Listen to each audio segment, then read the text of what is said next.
Hello all, Alison here. Welcome back to Words and Pictures for some tag time. These are all tags in my tag crates, and some of them, not all the tags I've ever made, obviously, because that would be more than this, even though this is a lot of tags. But this is some of the ones that I keep in these crates. I can flip through for inspiration, I can flip through just for my own pleasure. It's also quite a good way of storing the ones that have dried plants or dimensional bits on, because you can give it exactly as much room as it needs to have. So lots of you have asked me, what do I do with my tags? So unless they're used in a tag book or a journal page, or maybe as a card topper, this is what happens to my tags as complete little works of art. I'm very busy over the next few weeks. I'm toing and froing to Frankfurt to be part of Creativa World, the big trade fair there for crafting. I'll be on the PaperArtsy stand doing some demoing with some top secret products that you'll get to see later in the month of February. So keep an eye out for those. But I need to be getting ready for all of that. So for the next couple of episodes of Tag Time, I'm going to share some already made tags. Some of you will have seen these over on Instagram when they were made, which could be back as far as, maybe even 10 years, some of these. You may have seen them in reels as well, and in a couple of the shorts here. There may have been some of these in those, I can't remember. And we're not going to try and do them all in one go. In fact, we're not even... I think we'll start going through this little crate. So people have also asked about the crates. This one originally came, I think, with two little plants in it from a garden centre. So as soon as those plants went out in the garden, I adopted that little wooden box. It's gorgeous. This was a strawberry crate in a supermarket. It's wooden. And so those strawberries, it was almost empty when I got there. And so I just piled the remaining strawberries into the other strawberry crate that was there, and took this home for free and gave it a coat of white chalk paint. And now, like much of my storage in the craft room, it is, white wood to play with. So I'm going to pop those to one side. As you can see, there are going to be plenty of future tag time episodes where we maybe have a look at some tags from the tag crates. But I thought we'd start with this one because I think, if I remember rightly, there are quite a lot of wintry sort of tags in here, and it's February, so you know, we might get halfway through this one and then the second episode could be the other half. So let's have a look. Some of this will surprise me, some of this I know perfectly well what's in here. I'm going to push this slightly to one side so that each set of tags can have its moment in the sun. So yeah, some ink splotch backgrounds, that will be Distress ink and Distress oxides splotched onto the background. A little bit of, maybe that's, I think that's probably paint resist stamping. So there is a video episode on that and how to create that paint resist, that really subtle sort of faded look of the text under there, which I love. Poppy seed heads, no big surprise. There are some rusty cogs there. These, I think, are done with metal cogs and some grit paste. So although there's a whole episode on transforming cardboard cogs, you can start from metal. These are some quite cheap ones, quite skinny metal. Oh, look, did you see that poppy seed head on the move? Well, since we're here and the glue happens to be here as well, maybe it never ever got glued down. It is possible because it's quite well supported in there. That's not glued down either. Look at that. There you go. So we're not only, I seem to have glued down one on each tag and not the other. Interesting. Poppy seed heads from the garden. A couple of light bulbs. You saw some light bulbs in action last week, in fact. So take a look at that episode. And then, some Tim Holtz ephemera. Oh, the rusty wire mesh. Love this mesh. It comes on a sort of roll. No idea where I got it from anymore, I'm afraid. So yeah, there's two of those. There might be some singles in here, but my guess is most of them come in either pairs or trios. Yeah, here's a little trio. So more ink splotches in the background. It really is one of my most used techniques because it's the one I enjoy the most. It's the Tim Holtz wrinkle-free distress technique. Splotching ink pads onto the mat, spritz with water and dab the tags down into them in various combinations, in layers, drying between layers. And you can find Tim demoing it, but as I've mentioned, I do plan this year, 2025, finally to get a proper class online sharing some of my own personal tips and tricks for how to get good results with the ink splotch technique. It just gives me endless joy and satisfaction. A little magic can take you a long way.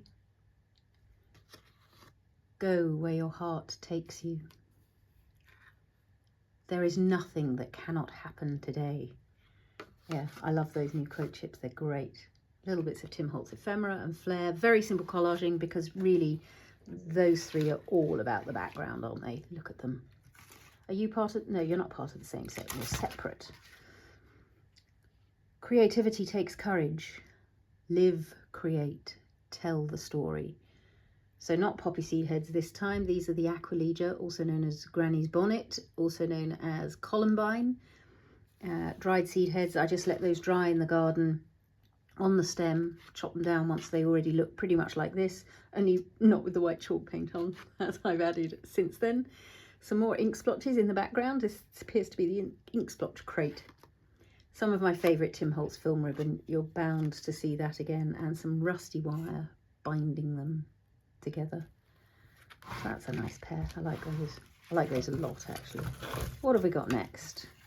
Oh, look, somebody's got in between those two. So this is definitely a pair. And there might even be an individual one to come. Yeah, more rusty cogs. So these, are they metal again? I think these are metal again. They've had some grit paste put on for texture, and then I've used paints, probably some distress paints and distress crayon over those to get the texture. I told you to see the film ribbon again. Promise fulfilled even before you knew it. These clock cabochons have been in action over the last couple of weeks as well, so if you want to see those going into place. So one of the things I love when I'm working in pairs, and if you follow me on Instagram, you'll know this from my photos, I love to just play with the positioning and how those relate to one another, because they're one kind of design if they're this way round, but then if you switch them around, you get a whole different kind of look. And so almost a different story, not necessarily with this, but where you've got people, if you change the way around they are, sometimes they relate to one another differently. See the world, one of a kind. Yeah, no, these were definitely intended to be upright, because you can still read them upright. If you do it that way, you've got your clocks on the side. That's no good to anybody. So yeah, two of them. Here's a little individual one. This was created as a sample when these pressed umbles were released. So those are my PaperArtsy stamps, and you can see really subtle layered background stamping of them just over, I think this is probably white paint or gesso. There's also a really delicious crackle stamp in that set, which if you haven't got crackle paste, a crackle stamp will sometimes do a really good job for you. Little bit of tinting of the ephemera that also comes in that same set, and then a very simple Own Your Dreams little thought token down below, word token. Can't remember exactly what they call that. These I believe are embossed in primary bark, and then yeah, some ink colouring over the top, just little subtle hints of green over the ones that are stamped in the background. I like that rather a lot. Shall we do some more? How many have we got so far? 2, 4, 6, 8, 10. Yeah, I don't think we're quite halfway through yet, so we could keep going. Okay, so here's one that will be different according to which way round you hold them. She lives the poetry she cannot write. The world is a canvas of imagination.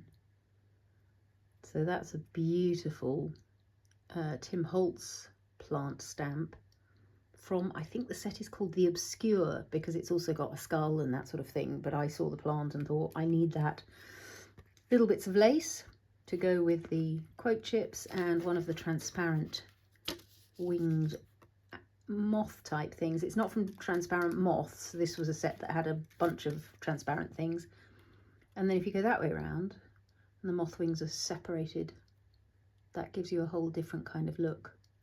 It's also, I do like it when a real focal point does a journey upwards. So I like, because these really pop against the backgrounds, I like that that journey is the eye going upwards, where in this case, yeah, the moth takes you upwards, but that's less prominent. where the words take you downwards, so it's a different journey for the eye to go on. I think there's some shimmer in that background, isn't there? I'm just going to wave it around for you so you can see. Yes, oh definitely. And I think these are definitely pre-distress spritz, so my guess is that's distress mica spray in there, because I think the spritzes came since these came out. Let's do maybe one, maybe two more. Yeah, here we go. Oh. And breathe. The Meadow Sweet. Let me just have a sniff of this one. Yeah, that lavender is still fragrant. So those are lavender stems from the garden. And Tim Holtz meadow grasses in the background. The Meadow Sweet. There's one of my little ink splotched silhouette birds.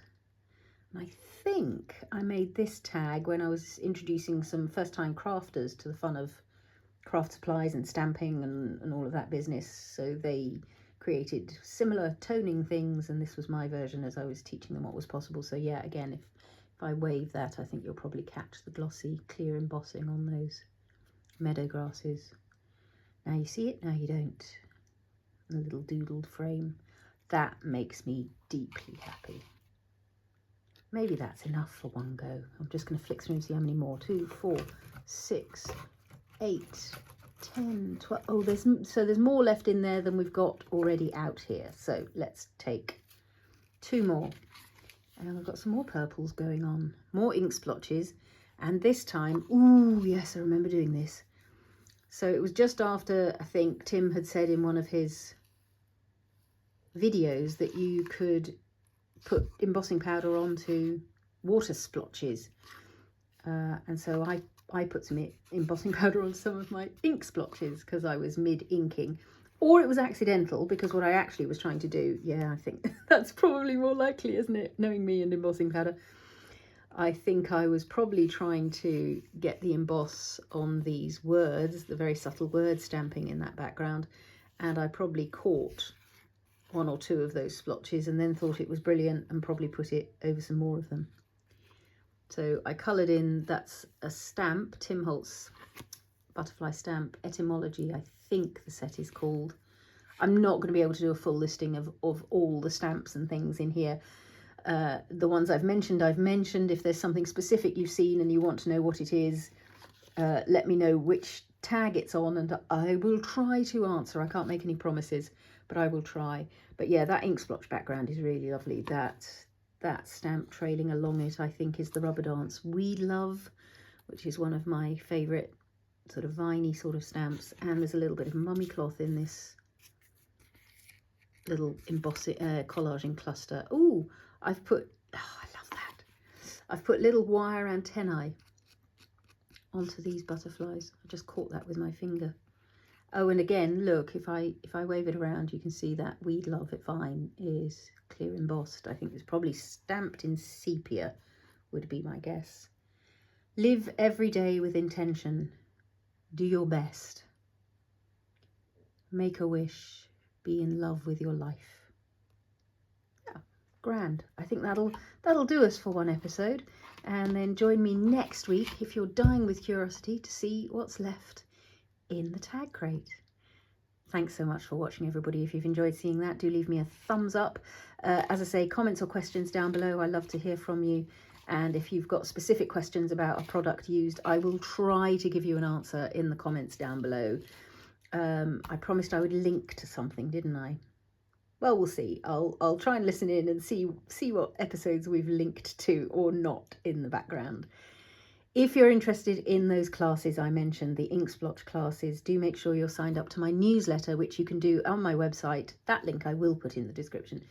But if you can't find the link, it's alisonbomber.com. So www.alisonbomber.com, just myname.com. And at the foot of any page there should be a pop-up box where you can sign up to be on the mailing list.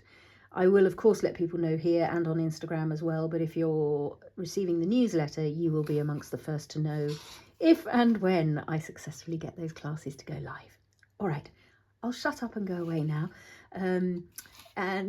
Yes, enjoy your week and happy crafting all. you.